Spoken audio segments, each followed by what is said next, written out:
Welcome to today's explainer. You know, if you've driven past a local dealership lately, you might have noticed something. Their lots are absolutely packed. Right now, across the country, dealer lots are quietly turning into graveyards for brand new vehicles. We're literally talking about row after row of untouched, shiny new cars just sitting idle for months on end. The automotive market is facing a massive reality check right now, and the days of buyers paying absolutely whatever a dealer asks, yeah, those are officially over. Today, we're going to break down the anatomy of this market stagnation by looking really closely at 14 specific vehicles that buyers are outright rejecting. Okay, let's dive into this. Why are buyers suddenly looking at shiny new inventory and simply saying, yeah, no thanks? Well, based on the latest market data from CarEdge, we're seeing a massive shift in consumer behavior. It's not that people don't want new cars. It's that the math simply isn't mathing for them anymore. The vehicles we're going to look at today are sitting on lots for staggering amounts of time, forcing us to ask what exactly went wrong between the manufacturing line and the dealership floor. So to really understand this, we have to look at the brutal financial realities that are just squeezing consumers right now. First up, we've got creeping vehicle prices that have pushed average transaction costs to record highs. Pair that with brutal interest rates that make financing a vehicle incredibly expensive, and then cap the whole thing off with rising insurance premiums across the board. The modern consumer is feeling the pinch from literally every side. Because of this, buyers are scrutinizing their purchases like never before. They aren't just looking at the badge on the grille anymore, they're demanding flawless execution, modern tech, and true undeniable value. When vehicles miss the mark, well, they sit. So let's analyze the 14 slowest-selling vehicles, grouped by their core market failures. That brings us to Theme 1, the Great EV Stagnation. Over the past few years, there was just massive hype surrounding the electric vehicle revolution. But as the market cools, we're seeing exactly why some highly anticipated EVs are suddenly gathering dust and losing massive amounts of value. Now, what's really interesting about this is the staggering volume of unsold inventory and the severe depreciation hitting these specific EVs. Consider the Ford F-150 Lightning. You're looking at an average selling price approaching 71 grand. But when you factor in that towing drastically reduces its range, alongside recent recalls for steering and potential battery fires, buyers are pivoting. They're looking at alternatives like the Tesla Cybertruck or the Rivian R1T. This has left dealers with 190 days supply and over 9,500 units unsold. Then there's the Mustang Mach-E, which is suffering a massive 50% value drop in its very first year. Add in a recent tariff bump of $600 to $2,000 and it's even harder to justify. That leaves nearly 16,000 units sitting for 198 days. And the VW ID.4? It's staring down a brutal 60% value drop over 5 years, plagued by screen and gear glitches that are practically driving buyers right into the arms of the Tesla Model Y. And hey, don't think for a second that luxury EVs are immune to this trend. Take the Porsche Taycan, for example. It starts as this thrilling, highly engineered vehicle with a six-figure sticker price, but the harsh market reality? They're showing up on the used market for up to 60% off their original MSRP. Kelley Blue Book projects a devastating $57,000 loss in value over 5 years. Even with upgraded batteries and faster charging for the newer models, Taycan sales have plummeted by 50%, leaving dealers sitting on a 241-day supply. It's an absolutely brilliant car to drive, but the financial depreciation is keeping buyers far, far away. Let's move on to our second group, fading luxury and reliability woes. We're seeing a really distinct trend where spending luxury-level money no longer excuses a flawed or unreliable ownership experience. Consumers paying a premium expect a premium experience, full stop. When we look closely at these luxury models, we can see exactly why buyers are walking away. Take the Volvo XC40. At over $48,000, safety is assumed to be a given, right? But a massive rear camera recall affecting 400,000 vehicles, reports of power failures, and below-average consumer reports ratings have totally shaken buyer confidence, leaving over 7,100 units idling for 209 days. The Land Rover Discovery is in a very similar boat. At a steep $75,392 average price, buyers simply won't tolerate electrical gremlins when they can go get flawless tech from BMW, Lexus, or Genesis. And the Alfa Romeo Stelvio. Despite its gorgeous Italian flair, it's plagued by long-term reliability concerns, resulting in a 218-day supply.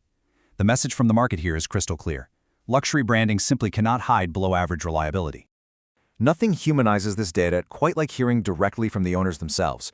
One Range Rover Velar owner noted on a forum, "Terrible mechanical issues left us stranded beside the road." Look, when a luxury vehicle fails its most basic function, getting you safely from point A to point B, the market reacts aggressively.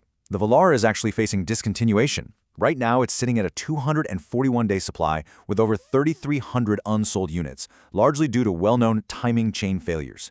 And the depreciation here is just brutal. We're talking an astonishing 62% value loss that drops a $74,800 initial price all the way down to a staggering $28,600 resale value. Let's move to and see how this builds into our third theme, outdated platforms and high prices. This is where we look at vehicles that are suffering because their underlying architecture is aging, yet somehow their price tags remain unjustifiably high. Buyers are fiercely intelligent right now. They know exactly when they're being sold yesterday's technology at today's prices. Consider the Infiniti QX55. It boasts an average selling price of nearly $54,000. But get this, it rides on an architecture dating back to 2019 and features a 2.0-liter turbo with a highly inconsistent throttle response. Buyers are flat out refusing to pay that when they can get a brand new BMW X4 or Mercedes GLC.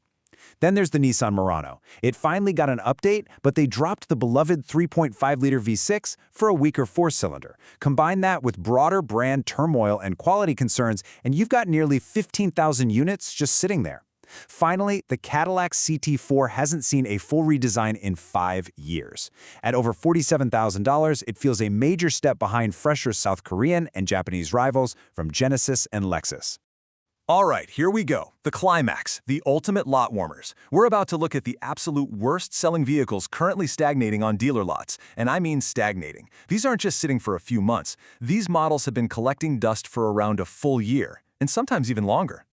The numbers here are absolutely staggering. To put this in perspective, we measure dealer inventory in days supply, meaning how long it would take to sell off the current inventory at the current sales pace. A healthy market, that's usually around 60 days. The Audi A6, it's sitting at 368 days. The Audi Q4 e-tron is at 388 days. And the Ram 2500 stretches all the way to an unbelievable 392 days of supply. That is inventory stretching well past a full year. And this brilliantly illustrates what goes wrong when an aging platform meets a shifting market. The Audi A6 is a classic luxury sedan for sure, but it's at the very end of its generation. The typical selling price is a steep $67,586, but CarEdge estimates a massive 47% drop in value over 5 years, leaving a residual value of just $33,280. With nearly 3,000 unsold units sitting on lots, buyers are simply deciding that this aging platform isn't worth the investment, especially when they can just cross the street and buy much newer, more polished rivals like the BMW 5 Series, the Mercedes E-Class, or the Genesis G80. And Audi's troubles don't stop with their sedans. Let's look at the Audi Q4 e-tron.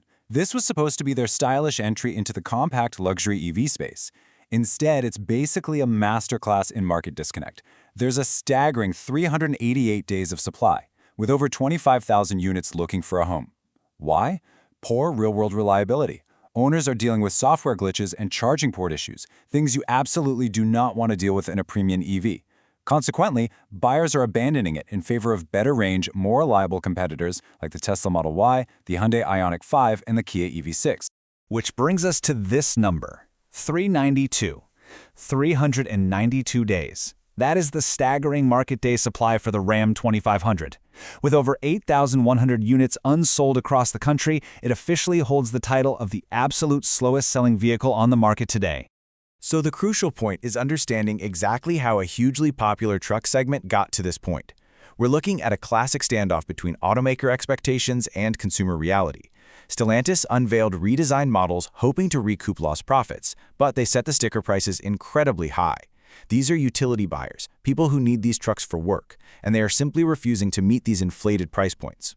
Meanwhile, many dealers are holding firm and refusing to offer meaningful discounts. Even with the fresh redesign and upgraded engines, shoppers in a segment that's historically been built on intense brand loyalty are just refusing to play the game. If there is one core takeaway from all of this data, it's that the automotive market has fundamentally shifted. The days of effortless sales are over. The industry is facing a massive reality check. Consumers are firmly, undeniably rejecting vehicles that are overpriced, built on outdated architecture, or prone to massive depreciation and reliability issues. They demand true value, proven reliability, and modern technology. If you're in the market for a car right now, the power has officially shifted back to you. Demand these 3 things. If a car doesn't offer them, it's just going to become a permanent fixture on the dealership lot. Which leaves us with this final overarching question. With inventory piling up well past the 1-year mark for some of these models, who is going to blink first?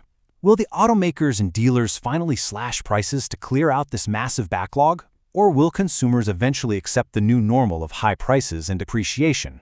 It's an incredible standoff, and one that will definitely define the automotive landscape for years to come. Thank you so much for joining me for this explainer, and keep your eyes on those dealer lots.